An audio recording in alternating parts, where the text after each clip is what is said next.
जब हम लोग स्कूल में थे तो एक गाना बड़ा प्रचलित हुआ था, भंवरे ने खिलाया फूल, फूल को ले गया हिंडनबर्ग।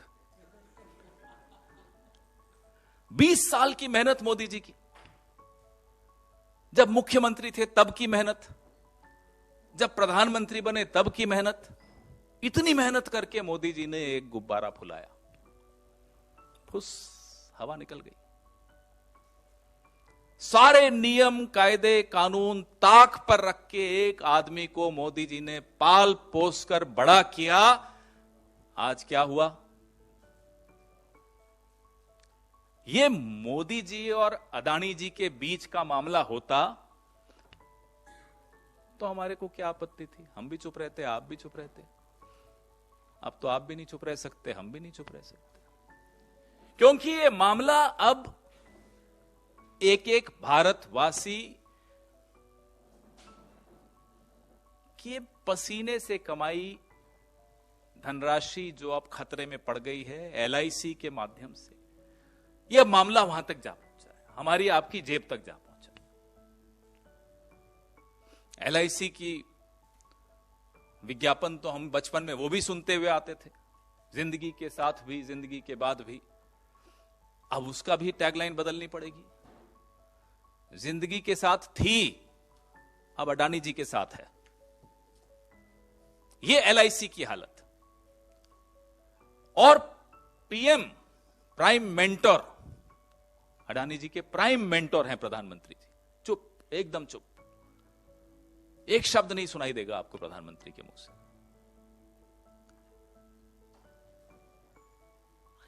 करोड़ों, 40 करोड़ से के लगभग निवेशक जिन्होंने अपनी जमा पूंजी एलआईसी में लगाई है, उनके भविष्य का सवाल है।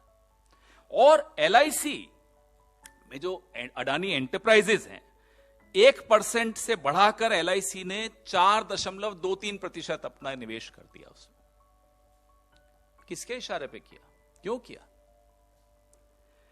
अडानी टोटल गैस में 1% से बढ़ाकर 5.96 लगभग 6% कर दिया। दुल्हन वही जो पिया मन भावे, कहीं से तो इशारा हुआ होगा। अडानी ट्रांसमिशन में एलआईसी ने 2.42 से बढ़ाकर 3.65% निवेश किया। और अडानी ग्रीन एनर्जी में 1% से बढ़ाकर 1.28% कर दिया। मेहरबान, पूरी तरह से मेहरबान। तो हमने देखा, ये रिपोर्ट पिछले हफ्ते आई, आप सबने पढ़ी, हमें कुछ समय लगा पढ़ने में। मोदी जी से हम ये कह रहे हैं, आप अपने परम मित्र को धोखा देते हो, नहीं देते, वो आप जानो। लेकिन भारत के निवेशकों और एलआईसी के करोड़ों पॉलिसी होल्डर्स, एसबीआई के 45 करोड़ खाता धारकों को धोखा मत दीजिए, क्योंकि आपकी चुप्पी यह दिखाती है कि आप उन्हें भी धोखा दे रहे हो। 3 बड़े तथ्य हम सबके सामने हैं। ये जो अमेरिका की हिंडनबर्ग रिसर्च रिपोर्ट आई, सबसे बड़ा कॉर्पोरेट फ्रॉड का उन्होंने इल्जाम लगाया अदानी जी पर, जिसमें 42 गुना ओवर वैल्यू करके शेयर उन्होंने अपने पेश किए। ये बताया गया 42 गुना, कोई छोटी बात नहीं होती। और डेट फ्यूल्ड बिजनेस, जितनी बिजनेस है आपकी वो कर्जा लेकर, कर्जा भी आपने लिया तो 30% सरकारी बैंकों से लिया, 8% निजी बैंकों से लिया। आप सोचिए कि किसका पैसा है वो। आप जो बैठे हैं ना, मेहनत कर रहे हैं कलम हाथ में लेकर और कैमरा हाथ में लेकर, ये आपका पैसा है।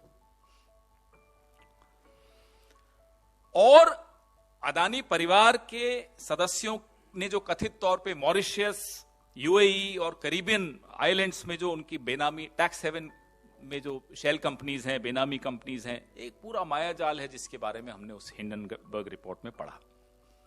मैंने आपको एलआईसी, एसबीआई के विषय में बताया, मैंने आपको हिंडनबर्ग रिपोर्ट की जो जिस्ट है, जो सारांश है वो बताया। एसबीआई, मैंने आपको यह भी बताया कि 30% सरकारी बैंकों से उन्होंने लोन लिया। जो तीसरा और सबसे सनसनीखेज बात है, जो आप लोगों की शायद नजर नहीं पड़ी या किसी और कारण से आपकी नजर नहीं पड़ी, वो मैं नहीं जानता, जो उनके संबंध हैं, साहब के तो हैं ही संबंध चीन से, वो तो मैं बताता ही रहता हूं, तो साहब के जो दोस्त हैं उनके जो संबंध हैं, चुंगलिंग बिजनेसमैन हैं चीनी, संदिग्ध गतिविधियों में पहले भी उनका नाम रहा है। जिस अगुस्ता वेस्टलैंड की हम लोगों ने जेपीसी बैठाई थी मनमोहन सिंह सरकार ने, उसमें इनका नाम था। हमारे नेताओं के नाम तो ये जबरदस्ती लिखवाना चाह रहे थे इन्वेस्टिगेशन के दौरान। जिसका नाम है वो तो घर में ही अपने दोस्त के पार्टनर हैं। आप सोचिए, याद होगा आपको, एसजी सुषेन गुप्ता दिखाया जा रहा था, नहीं नहीं तो सोनिया जी का नाम है जी, जबरदस्ती नाम लिखवाया जा रहा था हमारे नेताओं का। जिसका नाम है वो है चांग चुंग लिंग, गुडामी इंटरनेशनल, और वो आपके गौतम भाई के पार्टनर हैं। एक ही एड्रेस है सिंगापुर में जहां से ये ऑपरेट करते हैं। आप बताइए ये क्या रिश्ता है, जहां चीन की चीनी भी मिल गई। बड़ा मीठा रिश्ता है। अब आज सिटी ग्रुप ने अडानी सिक्योरिटीज को मार्जिन ऋणों के लिए अब वो स्वीकार करना उन बॉन्ड्स को बंद कर दिया। कल क्रेडिट स्विस ने बंद कर दिया था। सेबी चुप है, सेबी नहीं बोल रहा। यह भी हैरानी की बात है। प्रधानमंत्री चुप है, समझ में आता है,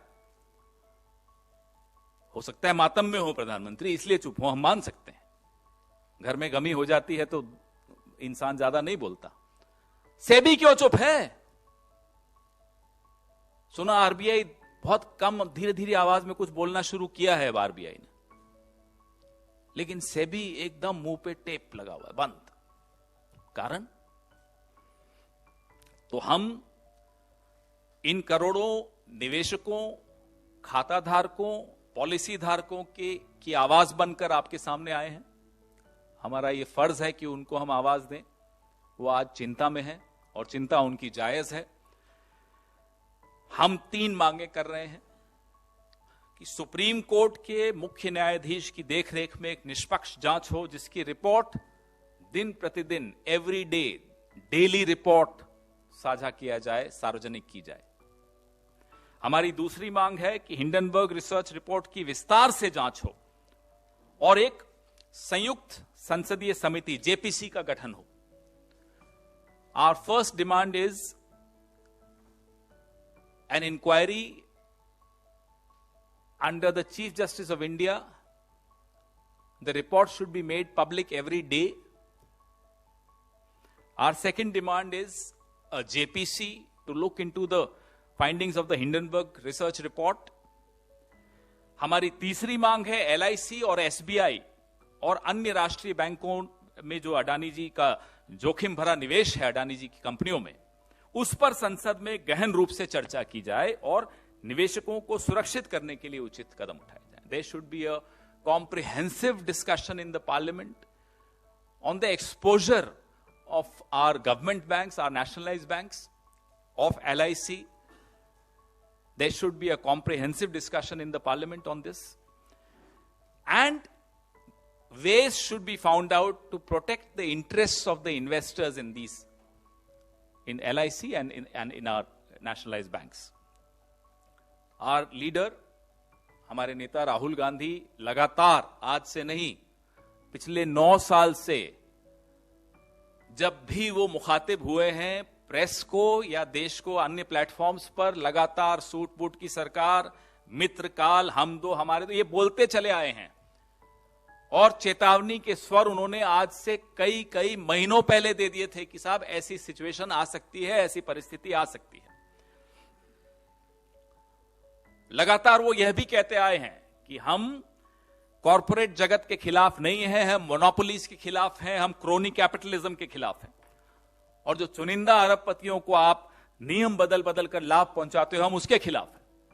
हम फिर से दोहरा रहे हैं राहुल गांधी जी की वो चेतावनियां इस सरकार को फिर से याद करने की कोशिश कर रहे हैं कि याद रखिए, हमारे नेता ने यह बात भी, जैसे कि कोविड के विषय में पहले ही बता दिया था, तमाम ऐसी बीमारियों के विषय में वो पहले